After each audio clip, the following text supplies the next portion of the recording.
I made a post not that long ago on Twitter that was like, give me your Sonic Mania hot takes, and I'm gonna make a video on all of the hot takes that I've seen, kind of, add them together, and that'll be a nice, like, send-off to this series. So, look out for that, but I do have to blow my load just a little early, okay? There was one hot take that I think really stuck out to me that I want to talk about in this video, and it's that the level design of Sonic Mania is not particularly good and is in the words that they used, a very shallow and uncritical representation of what came before, a repetition of what came before. Sorry, my bad. I'm not trying to misuse or misspeak or what. I don't want anyone to get on my ass, okay? But effectively, Sonic Mania and its level design philosophy are not particularly good. And that's something I vehemently disagree with, and I could talk about for an entire video. So I decided I just want to throw that out there right now before we even hop into this video. I'm talking about this today. So on that note, welcome back to Sonic Mania. I really want to use this time as effectively a way for me to gush about what I think works well with the level design philosophy present here, because I do genuinely think this is the best designed classic Sonic game in terms of level design that we've ever seen. And that's kind of a hot take. In a lot of circles, people are kind of iffy on whether or not Sonic 3 is better, or, I mean, that's the one that generally gets brought up. There are a lot of Sonic 2 Schmeat writers that are absolutely slobbering on that knob until that shit gets lubed up like crazy, but, I mean, I'm not one of those people, and I don't see that take often enough for me to be particularly concerned about tackling it in this video, but, I think that Sonic Mania understands what works about classic Sonic for both a non-casual and a casual audience very well. Very, very, very well. One of the most common critiques I see about Sonic Mania's level design is that there are too many situations in which Sonic is just moving fast without a whole lot of critical thought. There's a lot of, go fast, watch him go fast, and just have fun kind of moments within Sonic Mania. That much is very true. But I think those moments are kind of necessary to break up a lot of the really high level platforming and the more intense high speed platforming that can make these games somewhat tiring to play through at times. All right, maybe that's a hot take. All right, but let me explain. Okay, I think taking breaks in a Sonic game is kind of necessary in every single Sonic game that I've personally played. I love to have brief moments where you watch Sonic or whatever character you're playing as do something cool and just like go fast for the sake of going fast. I understand for a lot of people that's a very non-critical understanding of what Sonic is. And I think that, there needs to be an equal amount of, actual platforming and actual user input, because otherwise you get things like Sonic Forces. You need to have that intelligent design that allows you to go fast while actually doing something, but there's nothing wrong with having moments of, brief high-speed action for the sake of high-speed action, right? I feel like we've gotten into a situation, at least in the Sonic community, in the deeper Sonic community, where people are really fucking worried about returning to a Forces era where you have this uncritical thought about what Sonic actually is and why his platforming is fun. But this game, and Sonic X Shadow Generations, wild toss-in, I know, but like this game especially does not have that issue. It's a situation where they provide a lot of really fun platforming that I think works well for classic Sonic, while you also get a lot of that more high-speed action that works well for newcomers. Like a really good example, there's Video Game Donkey, which I'm not gonna get into my takes on his personal perspective on video games. It would turn into a diss video. I'm sorry. I disagree with that motherfucker 90% of the time. But he made a video on Sonic Mania that I think is perfect for this individual point, where he talks about how there's a lot of situations where you just see Sonic go fast. And that's something that casual players enjoy. And that's something that I think this game does really well. It's got a good mix of that and a good mix of actually moving fast while also platforming and then slowing down. It's got the ebb and flow down to a T. All right, that's my big takeaway. And it also provides you with excuses to explore. It provides you with reasons to explore. You know, you get rings, you get elemental shields. Those are really helpful to exist in this game. You know, gives you reasons to explore that, and then also the Chaos Emeralds. And like, I think this game gets it so fucking perfectly.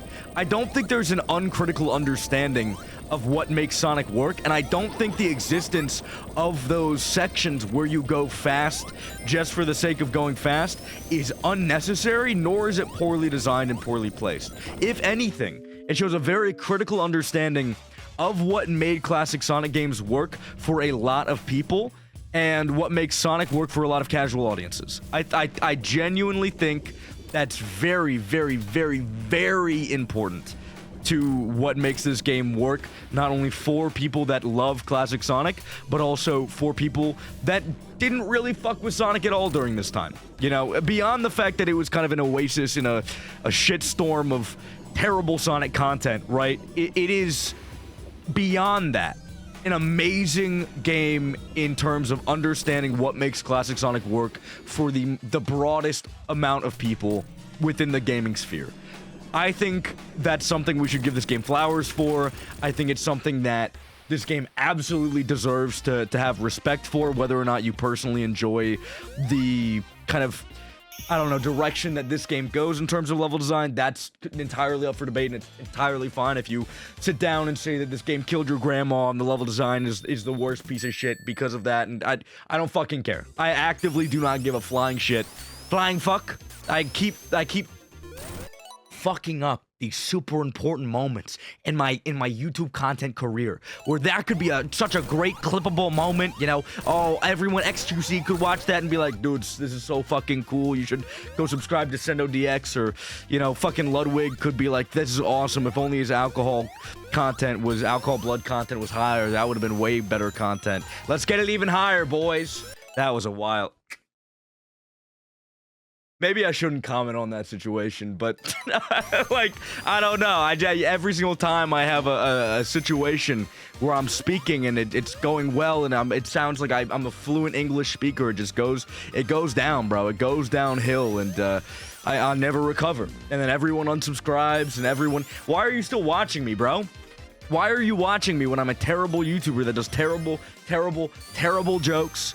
Makes fun of situations that are, you know, awful and disgusting, and then also decides to talk about fucking Sonic all the time. You like this? This is fun for you? This is fucking fun for you, bro? Whatever. Well, I don't care. Keep watching if you want to. I'm not gonna stop you. I'm not gonna stop you, alright? Do what you want to do. But you can't, if you're watching, you can't say Sonic Mania level design is bad, alright? It's a perfect combination of things that work. Honestly, fuck it, with Sonic 2 as well, the more I think about it, Sonic 2 is like such a go fast, don't think, just have fun kind of game. And I'm not hating on that. I do like Sonic 2. It's one of the more fun classic Sonic games to go and play through because of that fact. And, you know, even if it doesn't, in my personal opinion, hold a candle to Sonic 3, it is insanely fun in its own way, and I think, you know, its way of creating Sonic level design that people will enjoy has stuck around in this game, in the, you know, go fast, don't do anything else situations, for a reason, man. It fucking works. It fucking works, dude. And then the exploration of Sonic 3 is still here. Sonic 3 Knuckles is still here. Like, come on. I don't understand how people can necessarily dislike this level design or think it doesn't understand Sonic well. That's just something that maybe I'm getting too heated about it. Maybe I'm acting like people are attacking my little baby, because they are. This game is my child, and you can't sit here and say mean things about it, because if you do, I'm gonna kill you. But like, I just, it's so clear to me that the people developing this game understood what they were doing. Not only in terms of game feel, but in terms of level design and visuals. It hit every single mark so well that it's fascinating to me to have these conversations that I didn't know these perspectives existed, right? Or maybe I knew they existed, but I didn't know the depth of them. I didn't understand the full capacity. I didn't understand how deep it went, bro. But like, it's nuts to me. It's nuts to me, man. But beyond that, I talked about aesthetic.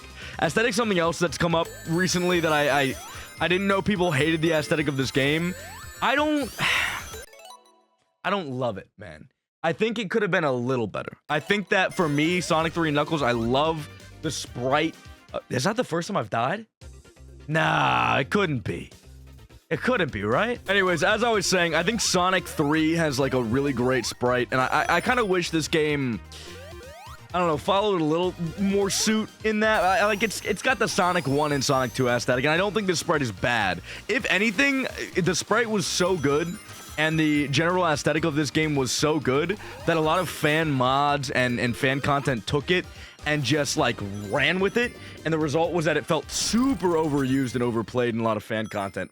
Fuck it. Oh my god, this sprite was in so many things like that were made immediately after Mania. I can't even begin to tell you how tired of it I got as time went on. Not like, again, not hating the sprite, not talking shit about the sprite. I think the visuals of this game are stunning, but like, oh man, everyone loved this sprite so much, bro. It was like, it was everywhere, bro. It was fucking everywhere. I'm trying to think of like the specific examples I'm thinking of, but like there were 1 or 2 Sonic fan games, and it was all over the place, bro. People were posting things all the time. People were trying to make like Sonic Mania 2 or whatever. Like they were making HD versions of Sonic 1, 2, and 3, and it would have the Mania sprite, and like it was what it was, bro. But I do like the aesthetic for this game, and I'm also very surprised that people were very anti the aesthetic for this in like the fucking tweet I made. I got a lot of very, very interesting, you know, and I asked for hot takes. So like, what am I gonna do? Say that they fucked it up? No, they were on goddamn point, bro. Like they knew what they were doing. But holy shit, man, I have never seen a more eclectic, interesting set of perspectives in my life, bro. It was insane. The fact that tweet went like, I don't want to say viral, bro. What am I, a fucking 30-year-old man? It went viral, man. It went viral, and you look at it, it's fucking like 200 likes on Twitter, and it's like, bro, like, are we being so fucking real right now? I understand that, like, you're a 50-year-old man, and you're sitting there being like, yes, my viral tweet. I've finally understood the internet. I figured it out, yes. But, like, bro, be so fucking real with me right now. Like, there's no shot. There's no shot you could call that shit viral. Well, okay. Now I'm just being a fucking hater. Now I'm hating on shit like crazy. I do want to talk very quickly about Sonic Mania Plus. I don't want to blow my load too early on all of these things that people have been talking about, because like high key, I want to make fun of you later, you know. But I did see motherfuckers very, very, very adamant about the fact that Sonic Mania Plus was a bad DLC.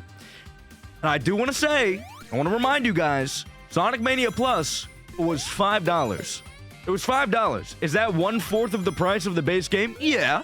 So that, you know, that's something to take into account. But it was $5 DLC.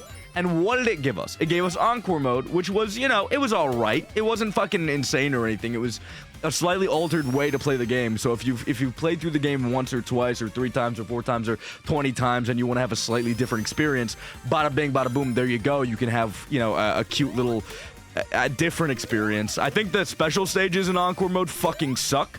And are made for the top 1% of Sonic players, which is why I never fucking finished them ever, because I loved myself too much.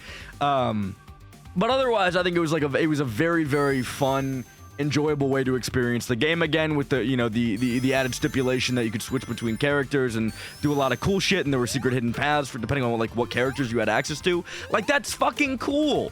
That's fucking cool. Like, it's $5 cool. And that's ignoring the fact that we also have access to Mighty and Ray now because of the Encore Mode thing, right? And that, like, or the Sonic Mania Plus, right?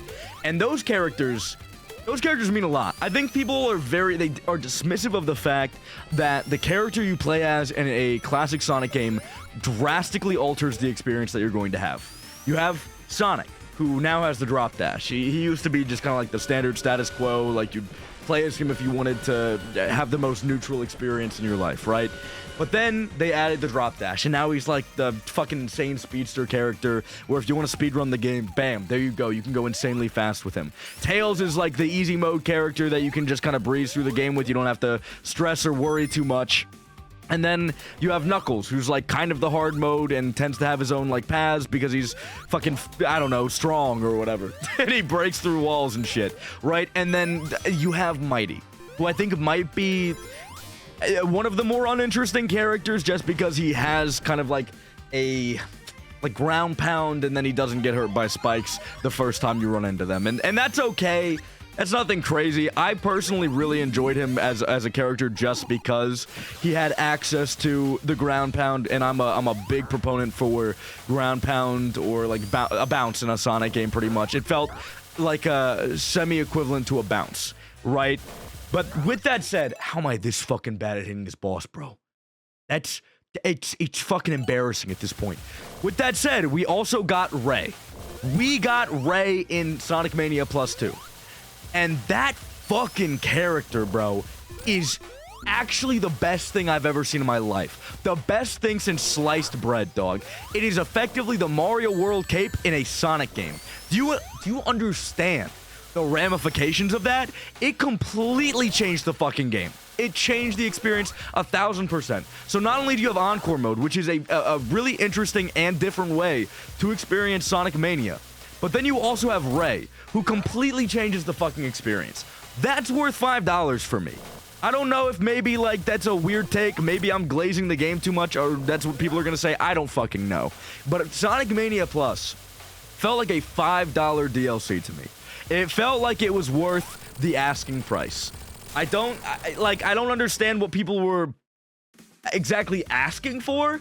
Like, maybe they wanted it to be free, but I don't know. I actively don't get the idea that it's not worth $5. Guy, it was $5 fucking bucks. It was $5 fucking bucks. And you get 2 new characters and like a cute little extra mode. That's fine. That's fine. Some of the stuff should have been in the base game. I get that. But like, and a free update came out with the rest of that stuff later. Like, it's fine. It's fine. I don't think it's a big deal. You know what is a big deal? You know what is a big fucking deal? This is one of the 4 unique aesthetics we've seen. There's only one more, bro. There's only one more unique level after this.